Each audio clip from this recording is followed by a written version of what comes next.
Hey everyone, and welcome to another episode of Leadership Now with me, Dan Pontefract. We are in conversation today with Jim Reid. Jim is an accomplished executive. He's a trusted advisor to 7 CEOs, and he's certainly navigated significant change and really immense pressures to build out winning teams that outperform the competition that he faced.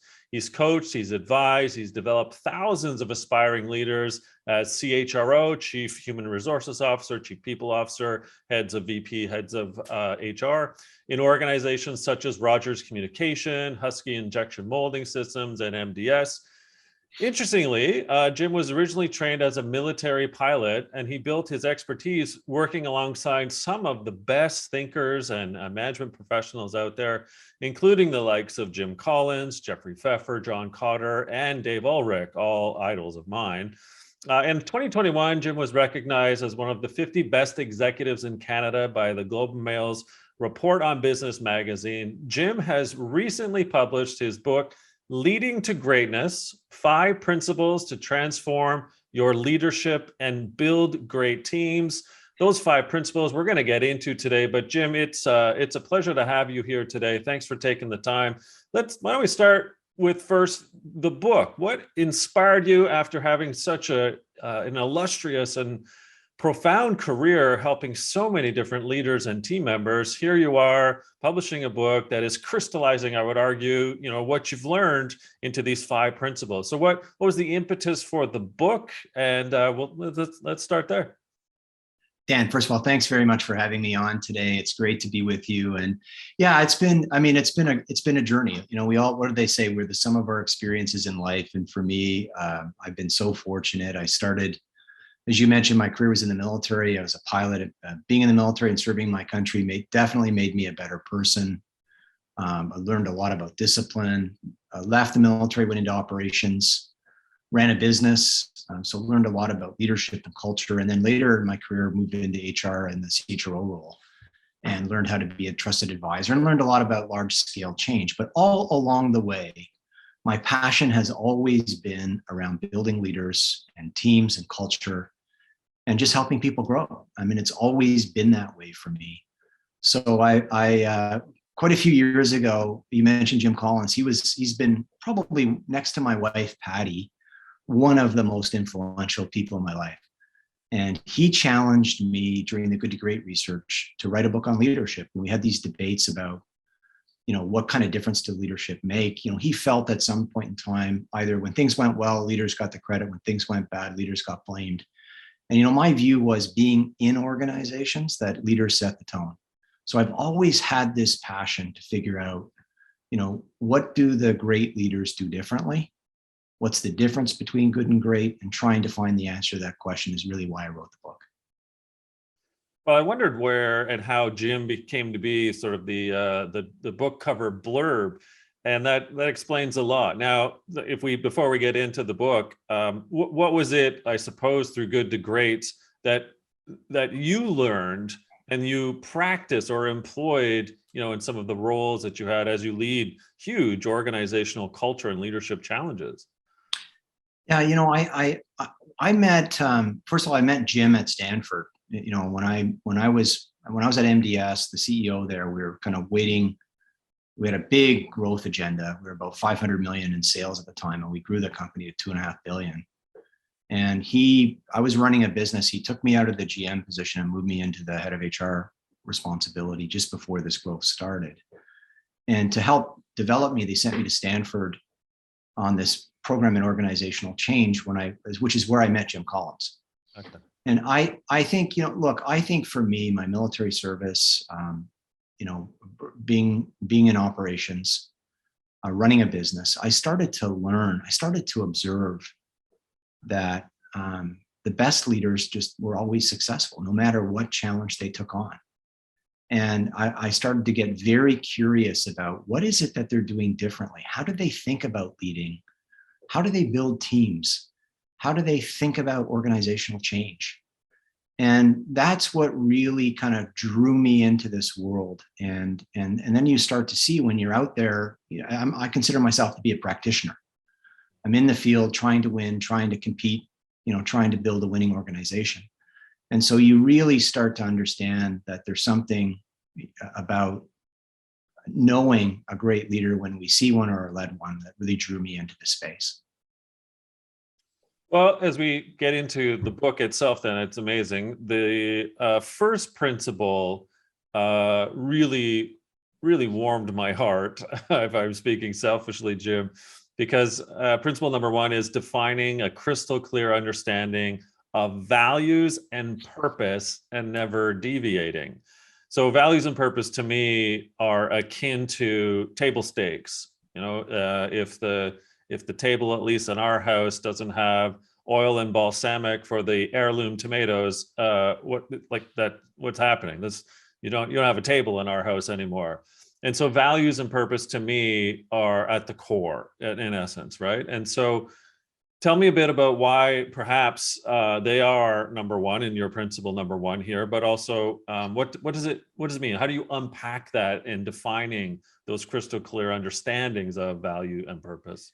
Yeah, and I think one of the things that I've observed, Dan, you've probably done the same thing. Like I've coached, executives, CEOs, top C-suite executives over time, and one of the things that I began to realize was that the foundation that the best of the best built their leadership on was having this clarity around personal values and life's purpose. And what I observed was, and what I learned through the great research and working with Jim, was that there's a framework, call it a framework for success that these leaders think about. And it's a paradox of change. And on the one hand, you never change the core, and the core being defined as your core values and your core purpose. And that's the foundation you build your life on and your leadership on. Mm. And so what I found with these top level executives who were outperforming all the time was, when I asked them a question about, well, what are your values? So how do you define your personal values? And what's your purpose in life? They had done the work, and they had such clarity that they were able to give back to me in 30 or 45 seconds, what their personal beliefs were. And lots of them were human values, but they also had performance values in there, like, I deliver, or commitment to deliver. And and they were very clear. They'd done the homework around what they wanted to accomplish in life and what kind of difference they wanted to make. And this framework acted as a frame for them to make decisions and for their behaviors. And that's one of the reasons why they showed up so consistently, was they had this clarity, crystal clarity around personal values and life's purpose that some of the leaders who didn't quite match up to them didn't have. The others were sort of clear, but they really hadn't made the commitment right around, so that when it's easy to be, your values really get tested during the tough times, right, when things get tough. And if you haven't done the work and committed and have clarity, then they're not going to be able to serve you when you really need them. So yeah, that for me was the leadership foundation. And it's got to be a foundation that's strong enough to hold 100-story skyscraper. We'll take the good weather and take the tough weather, the level 5 hurricanes. And it's that kind of rock solid foundation that the best leaders build their leadership around.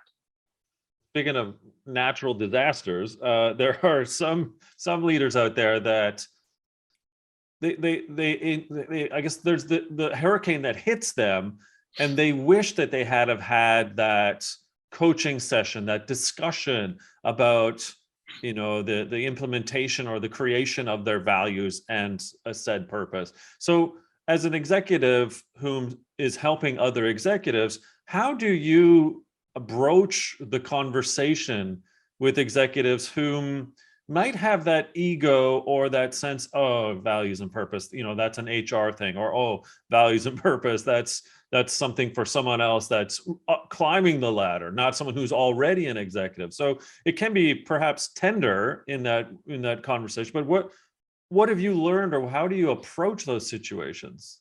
Well, I found that a lot of the coaching I've done with top level executives, when they come to me to get some perspective or just to listen to them, they're often, they're stuck on an issue. They've got a problem. Mm. And what often happens, sometimes it's with their boss. Sometimes they think that maybe the fit's not the best for them in terms of the work that they're doing. And so one of the things that I try to coach them around is by having clarity of personal values and purpose, you're better able to, pick the company that you want to work in, and also better able to assess the leader that you work for. Because there's nothing worse than being in a situation where your personal values aren't aligned with the manager that you report to. So I found that often in these situations, when people come to me and they don't have the kind of clarity, they're describing a situation which leads us into a conversation about having more clarity. And I think when you point that out to them, and that becomes, that having that clarity helps them determine fit, not just for them and the organization that they're in today, but also fit in terms of, building out their team. And having the same values, having been aligned on values and purpose, doesn't mean that you think the same or that you are the same. In fact, my experience has been it's the opposite. When you're aligned on values, you're better able to have the debate that you need to have to make the best business decisions.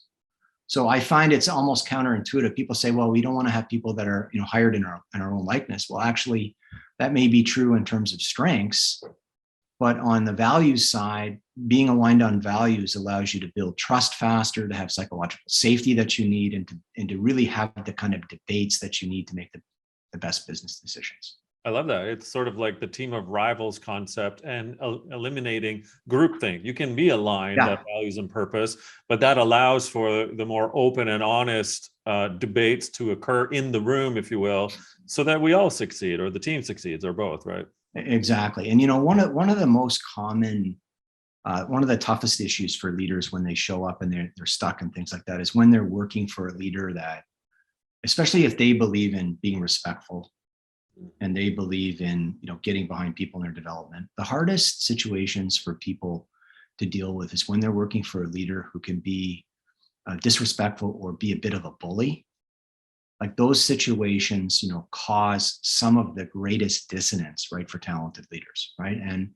And often, they come to the own conclusion that it's not a good fit for them. And what do they say? Always change a losing game. And they need to move on and find a better position for them or a better fit in terms of values alignment. Well, and it can become also the situation, right, Jim, of what I call ATNA, all talk, no action. Yeah. Talk a good game of values and purpose, but you don't demonstrate the behavior willingly. Yeah. What do you get? You get 100%. 100%. Yeah. It's all about behavior. Okay, principle number 2, what I love is that you've delineated something that I always say, at least the people that I'm working with, organizations, leaders, what have you. And your principle is recognizing core strengths and aligning with passion. And what I'm getting at is that you've delineated purpose from passion. So if principle number 1 is values and purpose, and principle number 2 is about your core strengths and aligning with passion, tell us a bit about that. But I'm letting you know the cat out of the bag is that I love how you delineated purpose from passion. I think this comes from the good to great. Like one of the great benefits I had through my career was I worked with Jim Collins on 3 of his big research projects. Good to Great was the first one. I was a critical reader on that project. He has a core research team, and then he has people like us, Dan, right, that are out there in the field trying to build companies, testing out his principles and his concepts to see if they work. And so I was a critical reader on Good to Great, then How the Mighty Fall, and then his last one, Great by Choice. The strategy framework in Good to Great was a 3-circle framework. And circle 1, and it was really about company strategy. And Jim's belief in the research was that the Good to Great transition companies had clarity and focus, right? So what I did was I kind of took that 3-circle framework and I said, well, if it works for building a company, why wouldn't it work for building a career or a life? So strengths and passion are 2 of the 3 circles. The circle 1 is, it starts with the premise that on the assembly line of life, like we're all given certain gifts, and it's about discovery. And you have to discover not what you're good at, but what you can be differentiated around. So that's why I say it's strengths and passion, but it's really not what you're good at in terms of strengths. It's what are your deep strengths? What does your DNA say that you can be differentiated around and you can excel at. So that's kind of circle one. Circle two is when you get up in the morning, what do you love to do in terms of your life passion?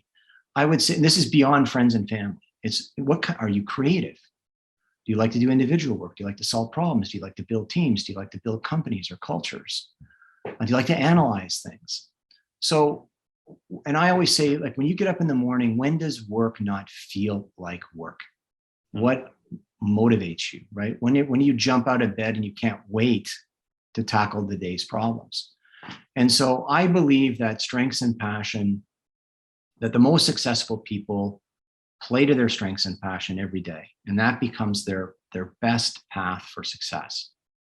And again, if I look at good leaders versus great leaders, the really consistently excellent performers know themselves. They have, again, clarity on strengths and passion, and they don't deviate ever. So to give you an example, I remember sitting in a meeting one day and an executive recruiter said, "Oh, you've got this great job. You know, it's a perfect job for you, Jim. You know, it's the chief marketing officer job in one of the banks." And I remember the executive saying to this recruiter, "You know what? That's not me. Go talk to Dan." That's Dan. Dan is a great marketer. He's amazing and he's passionate about it. I'm an operations guy, right? I like to run operations. That's where my wheelhouse is. But Dan's wheelhouse is what you're looking for. Go talk to Dan. So they never take on something that doesn't play to their strengths or passion. And therefore, that is one of the reasons why they're consistently successful.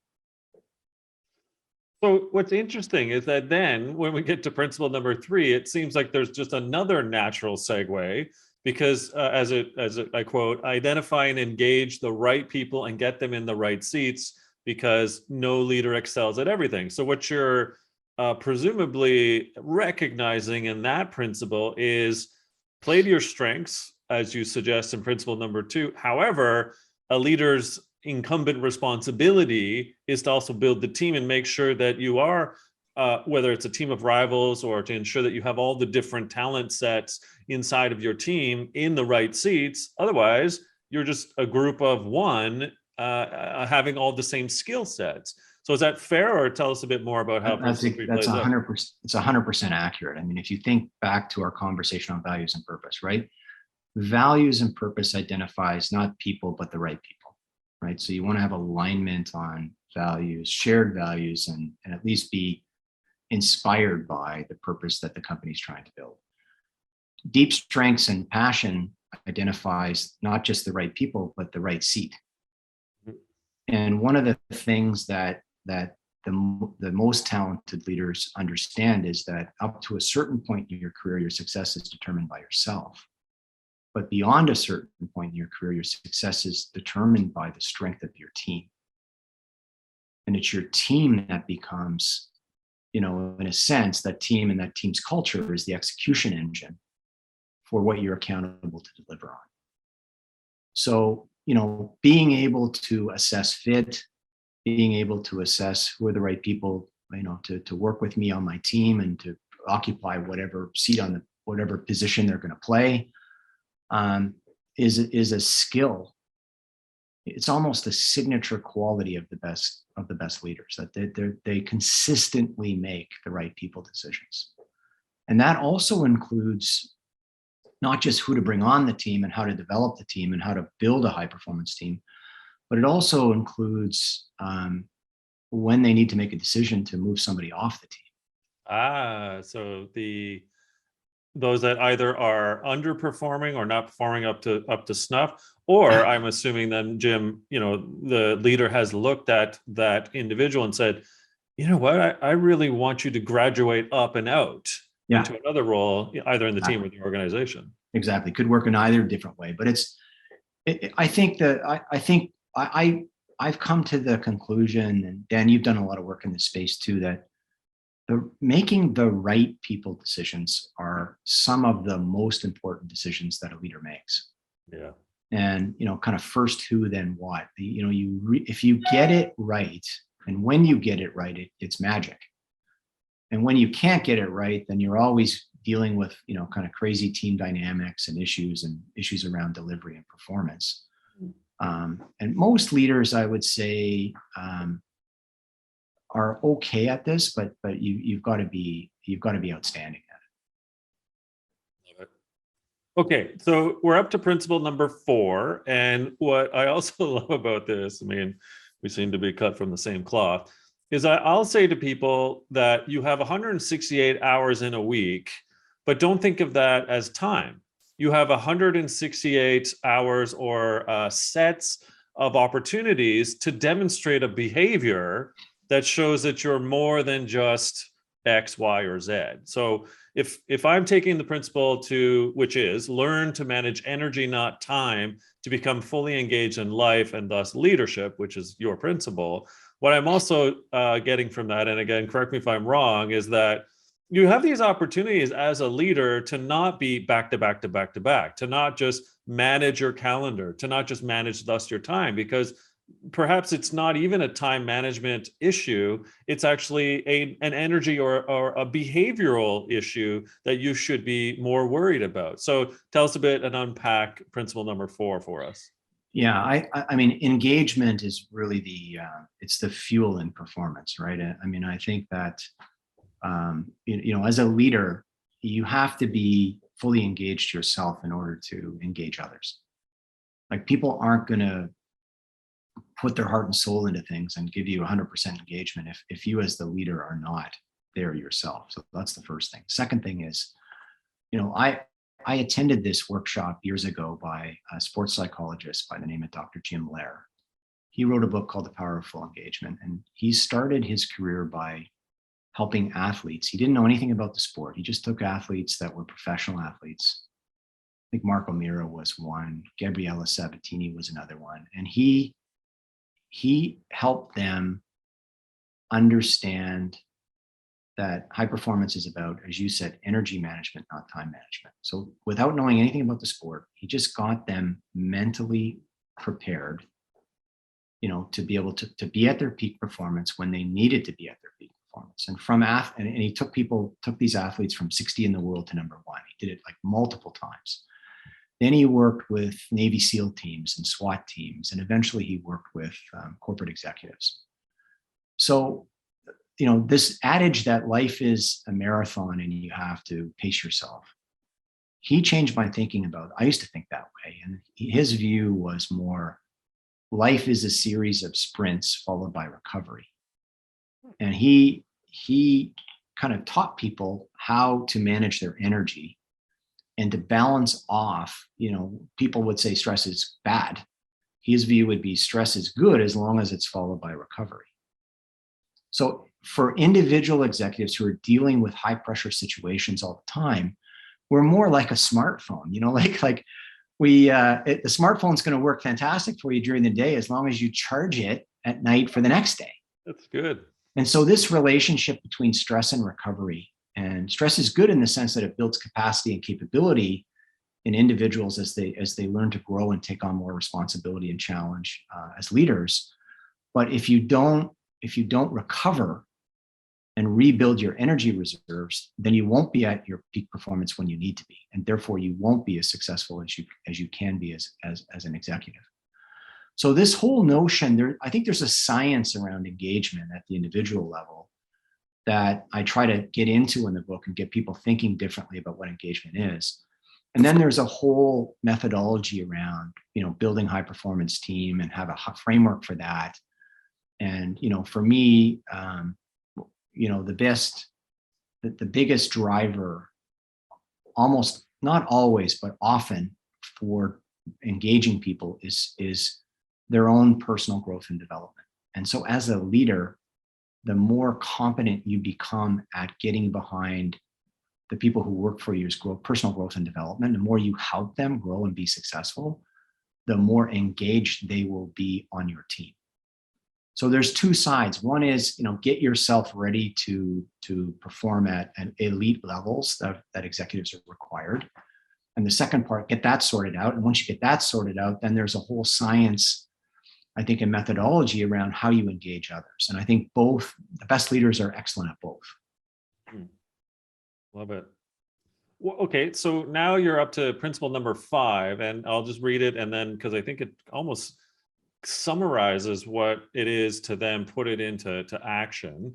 The other 4. So you're saying to develop a consistent inner discipline to achieve exceptional results. So how do you define that inner discipline in order to execute ultimately, not just on the other 4 principles, but in anything else that the leader is want to do? Yeah, and I think you captured it nicely. Like I think like this just notion of discipline, right? And how people think about their life and their work and their family relationships and their personal relationships and their work activities. They just bring a level of discipline that most people don't do. You know, what I like to think about is if you bring the 4, if these 4 principles were legs of a stool and you brought all 4 of them together and you put them together, they're stronger than they are on their own. And the discipline really binds, you know, the clarity around values and strengths and passion, making the right people decisions and engagement together into a kind of an operating system, right?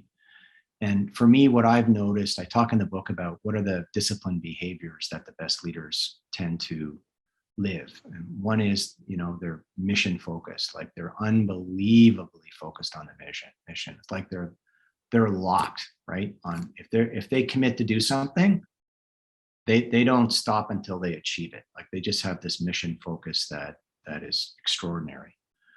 If they get knocked, they have grit. They're resilient. They get knocked down all the time, just like we all do, but they get right back up and go right at it. You know, they're humble, and it's all about we, not I. Like they have, it may not be 100% we, but it's always 51-49. Like their ambition is always centered for the team, more for the team than for themselves. You know, they're great storytellers, and they're great communicators. They turn their message into stories that people can remember and relate to. So it's those kinds of things that, and they're builders. You know, the best leaders that I've seen are, you know, they're builders, not dividers. They lift people up. They don't push people down. So that the discipline piece really talks about what are the kind of leadership behaviors that, you know, bring it all together in terms of, you know, consistently being able to drive, you know, drive across the goal line to deliver on the result. And so, for me, you know, what I tried to do, Dan, in the book was bring together the best research that's out there on high performance and couple it together with 30 years of observation of what the best leaders do differently than, not to say that the average leaders are they're pretty good, right? But there's something unique and special about these leaders who are performing at the top of their game consistently. And when you work for them, you know that they're showing up in a different way, in a special way, and you feel that followership for them. You've had 7 CEOs that you've served, Jim.